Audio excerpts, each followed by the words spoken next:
আমি এটা দিয়ে দিব। আর আপনার হাজবেন্ডের ছবিও দেখাবেন। আমি মুক্তি সরকার, আমি সাতক্ষীরা আশাশুনি উপজেলার এসিল্যান্ড বিজয় কুমার জোয়ারদারের ওয়াইফ। আমি আমার হচ্ছে প্রায় 14 বছরের সংসার। দীর্ঘ এতদিন পর আমার হাজব্যান্ড পরকীয়ায় জড়িত হয়। আমি বেবির জন্য আমি চেন্নাইতে যাই। চেন্নাইতে যাওয়ার পরে যখন আসি, তখন আসলে আমার সাথে হয় অমানবিক নির্যাতন। কারণ চেন্নাইতে যাওয়ার পরেই তার সুর পাল্টে যায়। সে কীরকম যেন আমাকে আসতে দিতে চায় না, এবং সে যে বলে যে নির্বাচনের পরে আমি যাব, তার কাছে প্রশ্ন করলে কবে আসবা, কবে ছুটি নিবা, সে তেমন কোনো কিছুই বলে না। এবং আমার বাসার কোনো খোঁজ খবর কোনো কিছুই সে দেয় না, দেখায় না। পরে এক পর্যায়ে আমার সন্দেহ হয়, সন্দেহ হয়ে আমি তৎক্ষণাৎ চলে আসি বাসায়। বাসায় আসার পরে আমার ঘরে ঢুকতে দেয় না, যে গেট লাগাই দেয়।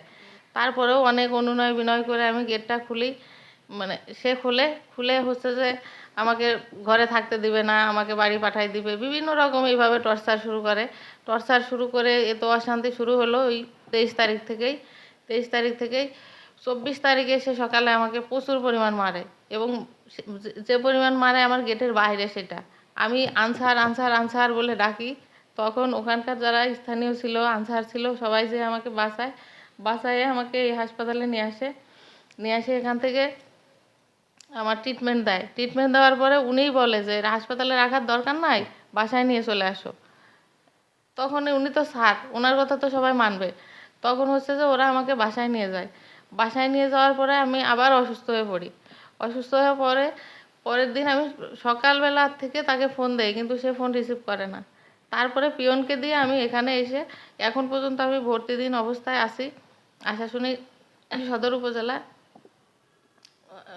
সরি আশাশুনি উপজেলায় এই স্বাস্থ্য কমপ্লেক্সে। তো এই হচ্ছে আমার ট্রিটমেন্ট শুরু হয়। আর যে মেয়ের সাথে কথা বলে, আসলে মূলত এই আপনার হাজবেন্ডও আগে আপনার সংসার খুব সুন্দরভাবে করতেন। হ্যাঁ, আমার সংসারে কোনো ঝামেলা নেই, কোনো ঝামেলা নেই। আপনি যখন দেশের বাইরে আপনার বেবি না হওয়ার কারণে আপনি চিকিৎসা নিচ্ছি, এবং আমার সমস্ত প্রক্রিয়া শেষ। যে এই গ্যাপে চিকিৎসা নেওয়ার যে আমাকে সেই ইচ্ছাকৃত পাঠাইছে যে তুমি যাও, আমি হচ্ছে নির্বাচনের পরে আসব। হ্যাঁ, তুমি যাও, তোমার বডি পুরোপুরি একটু ফিট হইলে তখন হচ্ছে যে আসবো। কিন্তু সে যাওয়ার পরেই হচ্ছে যে সুর চেঞ্জ হয়ে গেছে। আমি বলি তুমি কি কারোর সাথে কথা বলো না, কি করো, সে কীরকম জন্য। এই যে এখন বাংলাদেশে এসে আমি জানতে পারি যে এই মেয়ের সাথে তারা হচ্ছে যে কথা বলে, এবং মেয়ে আমাকে বিভিন্নভাবে হুমকি ধুমকি দেয়, আমাকে মেরে ফেলবে, আমি কথা বলবো না, আমার কিসের হাজবেন্ড, আমার কিসের সংসার। মানে মেয়ের নাম কি? মেয়ের নাম হচ্ছে ফাগুনি সুমি কাসার। ফাগুনি সুমি কাসার। বাড়ি পরস্পর জানতে পারছি চট্টগ্রাম। এখন এটার আমি সুষ্ঠু বিচার চাই। আমার অনেক কষ্টের হাজবেন্ড, মানে আমি সংসার, অনেক কষ্টের সংসার প্লাস হাজবেন্ড, সব কিছু দিয়েই, কারণ এটা আমার ভুলার নয়।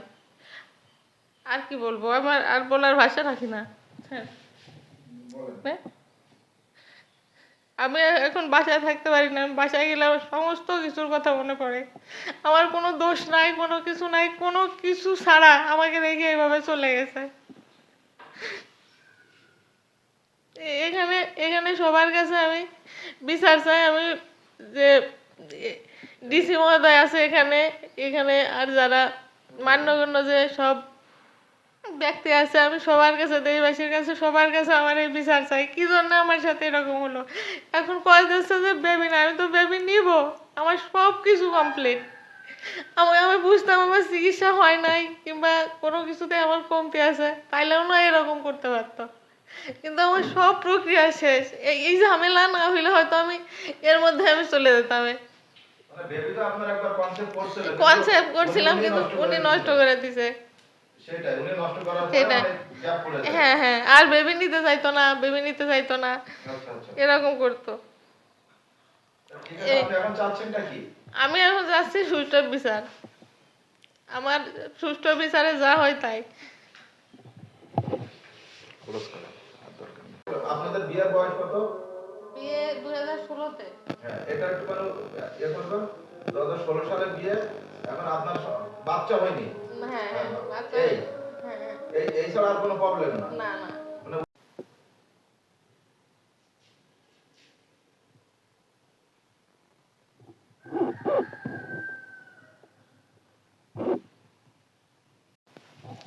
আর এই যদি ছবি আপনি দেখাতে চান ওর ভিতরে কথা বলতে বলতে মোবাইলে, এই হচ্ছে তার মেয়ে, এই যে মেয়ের সাথে আমার একদম ক্যামেরায় করবেন, ধরলে আমরা বুঝতে পারবো।